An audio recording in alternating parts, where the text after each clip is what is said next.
রূপপুর পারমাণবিক বিদ্যুৎ কেন্দ্র প্রকল্পের ঋণ পরিশোধের বিষয়ে কারিগরি বিশেষজ্ঞদের মধ্যে আলোচনা চলছে।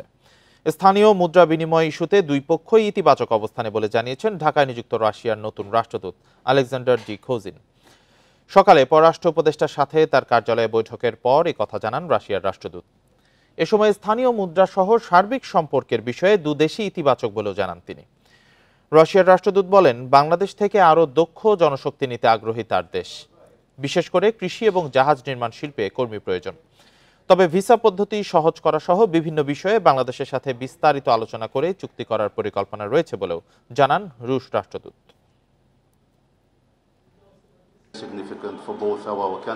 বাংলাদেশ থেকে কৃষি এবং জাহাজ নির্মাণ শিল্পের জন্য কর্মী নেবে রাশিয়া।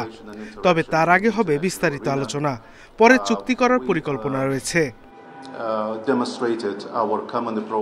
বাংলাদেশ থেকে কৃষি এবং জাহাজ নির্মাণ শিল্পের জন্য কর্মী নেবে রাশিয়া।